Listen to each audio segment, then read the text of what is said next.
I'm the perfect guy to do Warehouse 13 because I am not a sci-fi geek. I am, and I do respect and love sci-fi geeks, but I'm just not. I don't have the brain space. I'm a Back to the Future, Star Wars, Raiders. I'm a middle of the road sci-fi guy. So but I don't know the intricacies of Doctor Who. I don't know the languages on Defiance. But to me, Warehouse 13 was always the crossover show, the show that could get people like me to watch sci-fi and pull me into the world. And now I'm kind of more interested in the whole world because of it. And I said that in my job interview. I said, I'm the guy you want for this because I know what I will watch. And Battlestar Galactica scared me because I figured I had to learn to speak Klingon. I got to know what warp speed is. I'm just going to be confused. But Warehouse to me was very accessible as a it's fun for the sci-fi nerds and it's fun for the non-sci-fi nerds, for the non-sci-fi nerds who are not sci-fi. The nerds that are not out of the closet, let's put that. Yes, exactly. And we're still in the nerd closet. Yes, exactly. I have a quick question for you. Now that you know that your show is coming to dead, canceled, finished, kaput. Where are you going in season 5 with only like 5 or 6 episodes? What are you going to do to try to wrap everything up? Well, it's all written. Okay. And we're shooting episode 3 right now of the last 6. And I'm directing 3 of the last 6, so, because for various reasons. I know where it's going. I'm very happy with what we did. They gave us, the writers started in March, and we had an 8-week period to break up stories. We broke 10 stories when they didn't know how many we had. And so when they said, okay, you're doing 6, we said, okay, well, we'll do these 5 that we broke, and then this last one is going to be all the rest of them. So we took those last 4 ideas and crammed them into what will essentially feel like a clip show, but with all new clips that you've never seen before. So it'll be fun.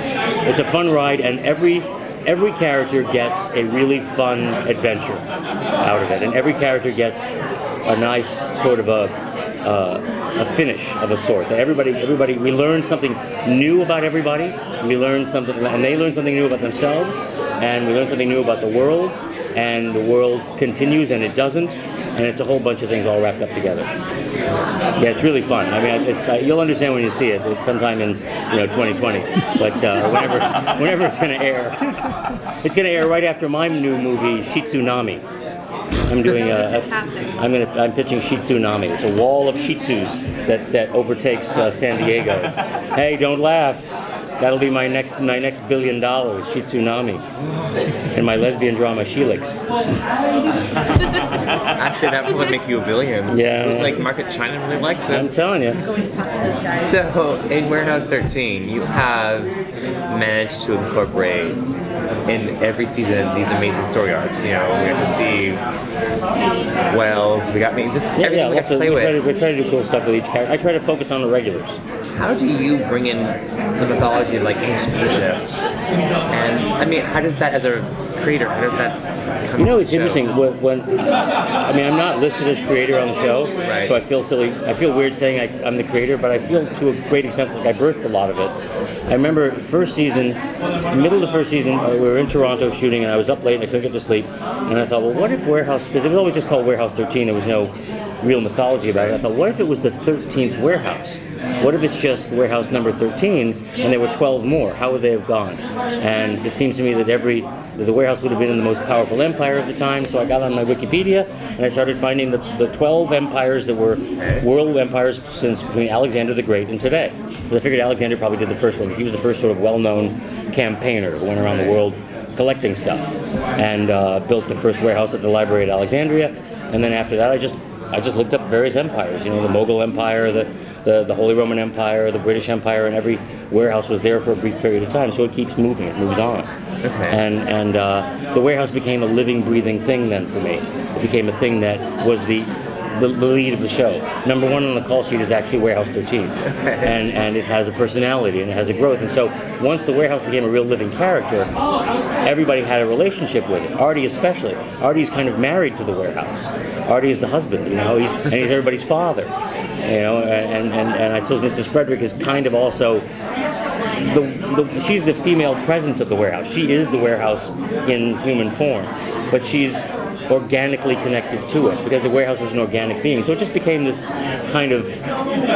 maze that I got into of developing this whole world. It was just fun. It just became fun to figure all this stuff out. It was a just building. Listen, I'm sure it's the same thing that every writer does. That George R.R. Martin did the same thing. What's interesting to do? What's fun? How do I? And so when you're building a mythological world, you can do whatever you want, right? And that's sort of great for any writer to be able to dive in like that. So, Thank you. sure. Well, since building this wonderful world that you've created and having the fans absolutely love it and following the individual characters, hoping for spin-offs and whatnot, I mean, are you hoping for the spin-offs? Are you hoping that it continues in one way or another? I can't look at you and not think I'm late. But I keep thinking it's supposed to be somewhere at 2:30. We tried to do a spin-off with HG, and I think just the landscape changed at Sci-Fi. They didn't want to do they didn't want to do period pieces. I'd still love to do that.